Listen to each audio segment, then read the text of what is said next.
Welcome to a dialogue on accountability in the digital age. A dialogue with representatives of a global, multi-stakeholder community.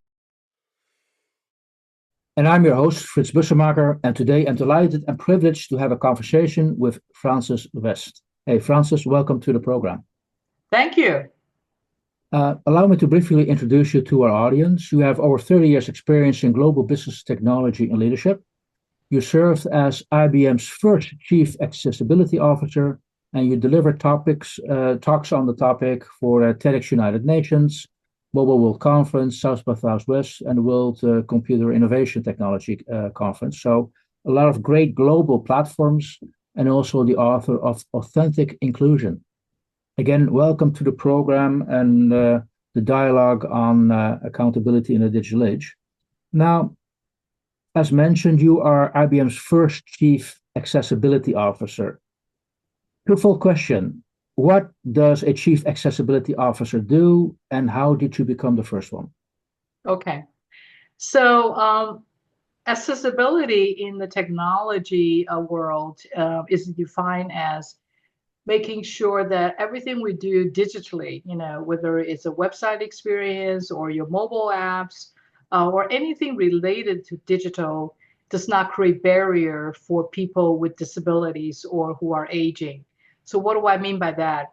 For example, if you're blind or low vision and you're trying to browse the web, could there be something like a screen reader to read out loud for you?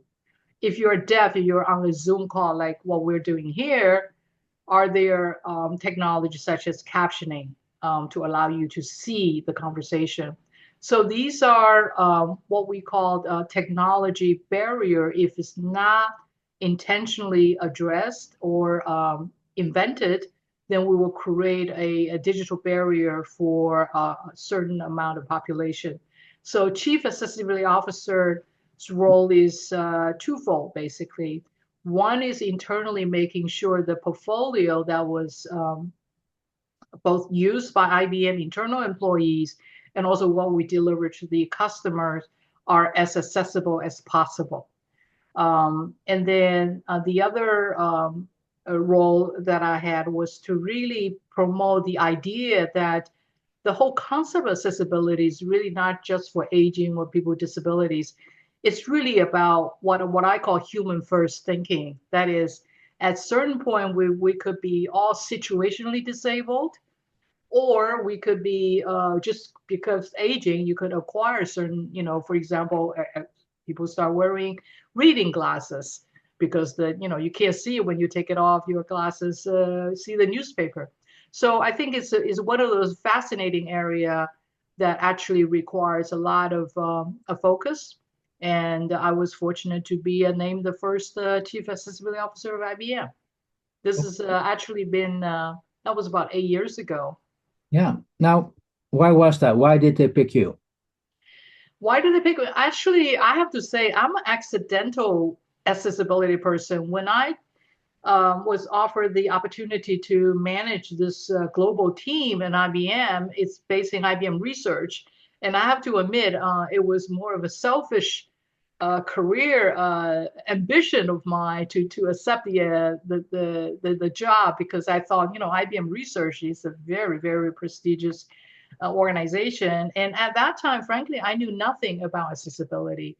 I was a career market-facing, client-facing experience professional in IBM, in marketing and sales, all the way from IBM mainframe computers to mobile devices, to software, hardware, and everything. But what I thought was that it would be cool to go into IBM Research and understand, what this whole accessibility is about. And I thought I would just do 3 years of my normal term of duty and then move on. But once I got into it, number one, I was fascinated by the researchers, and many of the researchers actually have disability themselves. So I have deaf scientists, I have blind researchers. And what struck me was the innovation, the creativity, and that they brought to their work was just incredibly inspiring. And so I always jokingly said that it started out to be a job, and then it became a career, and then became a calling. So after I don't like to use the word retirement, after I graduated from IBM in 2016, Yeah. I decided to continue to stay in this field because I just think that especially in today where the technology is entering this artificial intelligence, where the human and technology role has to be integrated, that we it's more important than ever that we think human first. Good. Got that. Now, so far, I just want to make certain that we know where the boundaries are. You've described people with a physical disability, blind, deaf. Does a mental disability also, is that also included? And Absolutely. Cognitive disabilities that, all the way from, for example, autism to, and especially with the COVID outbreak, that the mental health, it's all part of this, I guess you can call it the collection of disabilities that I think in technology has, can afford some of the, practices and also help. Okay, because when somebody's blind, I can imagine technology reading the text or describing the picture. When somebody's deaf, transcribing what's been said. Those are examples I can make for myself. But can you give us some examples how technology can help with mental disabilities? Yeah, there was actually, this has been a while back, but there was actually studies that you can detect the speech pattern of individual before the onset of another, for example, schizophrenia outbreak. So there are many way of studying the brain. The brain science is definitely one of the emerging areas, either physically using sensor to detect the brain waves, and or just observing the pattern changes. And this is one area where artificial intelligence can come into play in a very positive way, because anytime when you are trying to observe, let's say, the brain action or brain reaction, it takes a lot of data, to understand the pattern and to create the or to test the hypothesis and all that. So these are brand new, actually a very exciting field. I think that the human brain or the cognitive ability area is really a greenfield, area for a lot of the future innovators. Yeah. No, I can understand how technology can help with detecting neurological diseases. I'm aware of an example where somebody's speech can be used to detect Parkinson or not. Yeah. Uh, Yeah. I was just wondering when you mentioned, okay, well, reading a screen or transcribing a text, that's using the technology on a day-to-day basis with somebody with a disability. I'm just thinking out loud here, if this technology from a mental perspective can not only be used to detect and maybe a mental illness, but also once you have identified what somebody has, can that technology help that person with that particular disability? Yeah, I think there is definitely all kinds of apps now that either will do prompting, or interject certain either based on time period or just based on the action of the individual's usage of the technology, whether it's a cell phone or whatever, intercept, with a kind reminders, or kind of almost like a third voice, so to speak. But in this case, with a combination of help with understanding the pattern of the individual to help to trigger a certain amount of reminder or help. I mean, just like the older adults now use, a lot of older adults use technology to help to prompt them use medicine, right? But you can think of them as a prompt for, or even just word of encouragement, a word of support. And all these are at the beginning stage of uh, of discovery and also solutioning. So I think it's absolutely a area that's with a huge growth potentials. Okay, and that triggers me the question, what's the business case and who owns the business case for developing this type of technology? I think there's a very different. Some of them are. I think there is a whole class of what I call the social innovations coming up, right? So I mean, we went from old days where, it's all big computers and big enterprise solutions, but now because the form factor is on a cell phone, and also I think the personalization of experience is becoming more and more not just relevant but almost required. I think you're going to see a lot of individual innovators are trying to address this kind of uh, challenges in the cost of computing has come down so much, and using leveraging AI to do certain market research is becoming possible. I think you're going to see more and more individual innovators tackling these somewhat complex problem, but leveraging the technology that's now made available. And also large companies, pharma companies, life sciences companies, these are all, very fast emerging field that many people are seeing, and the possibility of a different combination of not just physical drugs, but also using software to understand the rhythm of a human, and then plus the collection of the biometrics, right? A combination of all these things can create a very interesting, both diagnostic and also treatment modalities.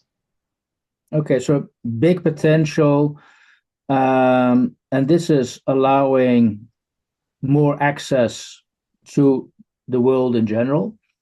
Now, as mentioned, you're also the author of Authentic Inclusion. I'm assuming you started to write that book once the job became a calling. Yes, I started writing the book. I graduated or retired from IBM 2016, and around 2015, remember that was the first kind of a Google walkout, women in tech. It was a movement was forming, and overnight there was a lot of consulting companies start doing inclusion consulting, especially in the tech industry, which is a good thing. But at the same time, I felt like it's almost becoming very programmatic, almost pro forma. Everybody was going through inclusion trainings and check the box, so to speak. In many cases, it's the employee that were asked to participate in these training. And I kept thinking, for any business to be inclusive, actually that ethos has to come from the top. It's the top of the business, not the bottom of the business people, right? And also there is that authenticity factor that really needs to be tested, because you can have all the program, you can spend money to hire consultants, you can have checklists, you can have frameworks, but are you being authentic? I think that's why I put out this book and really emphasize the title Authentic Inclusion. To me, that means it's a holistic organizational approach, not, for example, just task the HR department to hire more people with diversity, or just giving trainings to the employees as raising the awareness. You have to have policy, you have to have process, you have to think of it as a business imperative, and then build your structure around it in order to sustain it and also to scale it. Okay. Now, what would organizations, what would governments, employee miss if they ignore the inclusivity part? I think this it's really important, especially this changing world. I think everybody will admit that we are in a very different world than say even 10 years ago. Who would have thought we now have to deal with besides climate change, COVID, a pandemic. Now we have geopolitics. I mean, all the quote unquote playbook is getting thrown out of the window.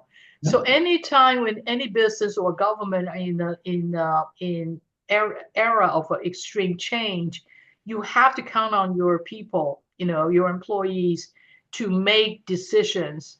And the more diverse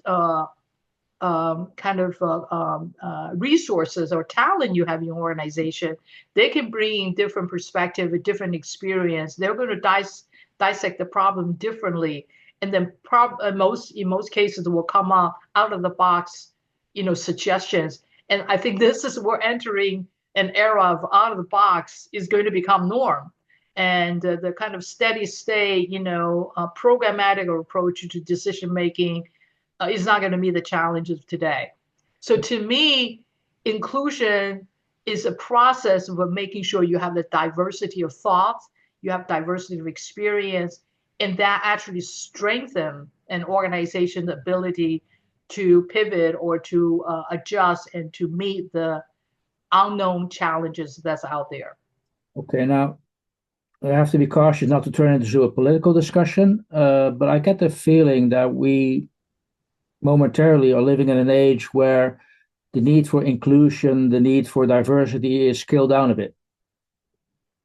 Well, this is the thing. If you look at inclusion and diversity as a programmatic, like a program du jour, then you're right. It's probably dialing down. Some company actually are dialing down, openly say we're going to dial down. But on the other hand, if you look at inclusion as a business imperative, like I mentioned, if you again, I'm a proud IBMer. This is the only company I work for. I worked for it for 37 years. I mean, IBM hired the first blind engineer back in 1914, right? This is before any legislation, before any DEI laws, before anything. TJ Watson, as the founder of IBM, felt like as a technology company that if we're going to compete and we're going to sustain our profitability, we need to have diversity. So if you come in from that angle, then there's no way that you're going to dial it down. You know what I'm saying? Because it's just to become part of your business ethos and business competitive advantage. I mean, till this day, as you probably know, and you've been in the business long enough now, that IBM is the longest, a technology company with 120 years of history, gone through a lot of ups and downs and sideways.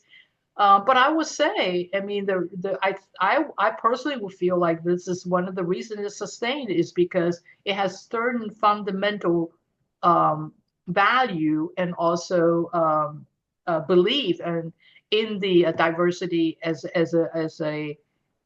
a driver for innovation that makes it different. Okay. Do you feel that regulating diversity inclusiveness is something? Is that something which we should do, or is that up to the individual organizations? I'm always, that is a very complex question. Personally, and if I look back my own journey, I never really thought about or lean on any kind of legislative actions and whatever. Maybe because I was a first generation immigrant, so I never even know what are the quote unquote the rights or the legislation that can protect me. I just knew I have to be the best I can be, or sometimes better than others, and compete on the individual merit basis. And to that extent, I think anytime that people talk about DEI, I almost want to say we should begin to think about as IED, even though somebody said that's, you got to be careful, that's improvised explosive device. Well, but maybe we have to be a little controversial here, but I think it's individual excellence, based on differences. So I still remember my first interview with IBM. I was, college, just about to graduate from college in Lexington, Kentucky. Now this is like, here I am. I was one of the only Asian, I think one of the first Asian immigrant person sitting in the room having an interview. And my only experience was being a waitress in a Chinese restaurant. But I was talking to the recruiter, which is the branch manager, Frank Friedersdorf. Just listen to that name. You can tell that he's this big, tall German descent a branch manager. And I just made my case based on my waitressing experience to tell him that I think I'm going to make a very good customer, representative. And then I knew that I wanted to work for an international company because I knew my background. Yeah, I was born in Taiwan, brought up in Hong Kong, so went through different education system. So I felt like I need a global company to understand or appreciate my differences and my diversity. And I have to say that Frank Friedersdorf had a foresight. He hired me, gave me the job, and the rest is history. Great. So I think that's my personal experience is that one strive for the best, excellent work that they can do, but then the institution needs to meet the individual where they are and really see beyond the current, but see the potential to be. Okay, but am I correct that I'm hearing you saying between the lines, you're talking about the need for personal accountability? Yes, absolutely.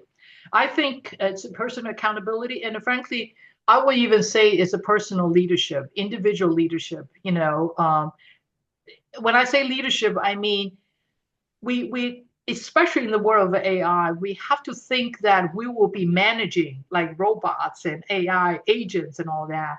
And when you think as a leader, you actually think differently. That means you are actually accountable to the thing that you're managing. It could be person in the traditional sense, but it could be an agent. It could be an AI agent. So think, how do you think differently, and then having that leadership kind of attribute being nurtured, I think is a very important part of growth and a part of actually entering this new world of ours. Okay, maybe this is a little bit of a chicken and egg, comparison, wrong expression. Okay, move on. But it made me think, I mean, I live and work in the Netherlands, and if I look at the Dutch central government, when they post a video online, they're obliged to post it subtitled. Otherwise, you can't, because it needs to be inclusive. So there you have very much a government legislation holding governments accountable. Hey, it needs to be inclusive. That's something we accept and find the norm. But that's not, unfortunately, that's not the norm around the world. You're just describing a different mindset how to deal with inclusiveness. I do think that at the foundational level, individual level, that self awareness, and then also bringing the best of your ability to work, and then having the organization meet you where you are is important. But in order to scale that experience, and that's when the government policy actually comes in. And I actually became very what's the word? I really believe that if it's the right policy and right practice, then the government does have a responsibility to put that into, I guess, a law or legislation, and to make it to benefit the entire, because that's what government is paid to do, right? To benefit the entire citizenship. So the captioning, for example, and you don't even have to be deaf, right? I mean, as you know, if you're on a treadmill, you want to listen to CNN, reading the commentators' comment is effective. So that there is that universal benefit from some of these technology that was designed for people to, because you know why? Because those are human needs. Yes. Human, we're busy when our eyes are busy, then our ears are busy, then we would still want to be able to do something else. So I think policy, actually, even in the early days when I was heading up the accessibility center, I started doing some, I guess you can call it lobbying work to because again, we're talking about technology. To me, the government needs input from technologists, as to set the reasonable accommodation. And the captioning was a great example. We actually got involved in the U.S. government's a standard setting and also a policy setting of the CVAA. It's called the Computer Video Accessibility Act. So we gave them the right recommendations so that when the legislation came out, it's not excessive burden on the business to do and also concurrently, we actually innovated technology. So IBM was actually one of the first. We spent billions of dollars on research of text, speech to text technology. So now, of course, everybody take it for granted, but somebody has to invent that technology, speech to text and text to speech, in the early years. Now, thank you for that. Now, as mentioned, you mentioned, okay, the technology firms need to be at the table to think about legislation. Who are other stakeholders in this particular case you feel should be at the table? Well, definitely the people who will be benefiting or who will be left behind if we don't think about them. This is the one area. There is a phrase called "nothing about us without us." I think this is. I also learned when I was doing the traditional sales of IBM computers and all that. You basically just sell to the CIOs or the CTOs. I mean, you're talking technology wording because you're focusing on the processing speed and the efficiency of the compute power or its consumption of energy and all that. But nowadays, everything we do from the technology standpoint affects the user experience. So having the user at the table, so having a person with disability at the table, it's very important because we could be thinking, that we want to invent the best thing for them, but do they really want that? The prioritization of their experience is very important. I'm right now working on UN Convention for the Rights of Older Adults.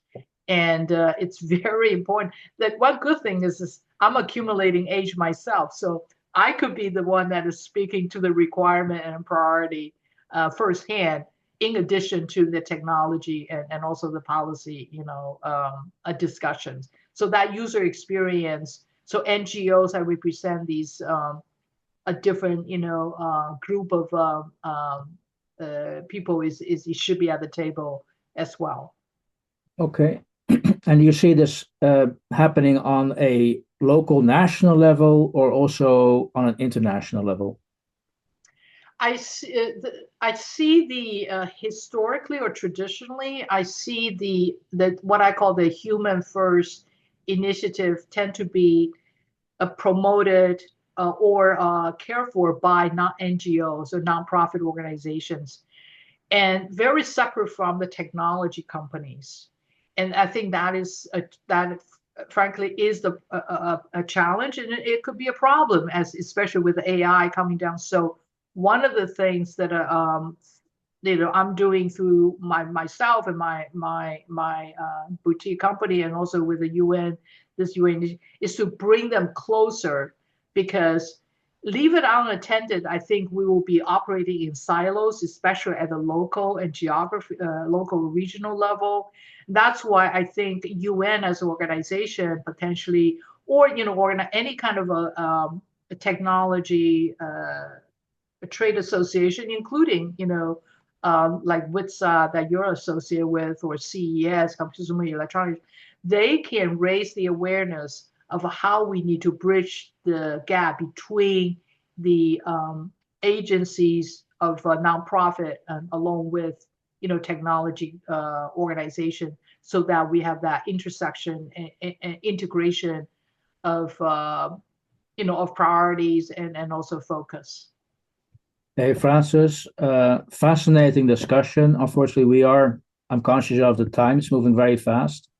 One, maybe two very last questions. First of all, are you optimistic? I'm always optimistic. Like I said, I think this is, especially with the age of AI, if you talk about AI, I have a phrase in my book: as technology gets more human, artificial intelligence is getting more human, human needs to get human. So I think this is an era of awakening of human,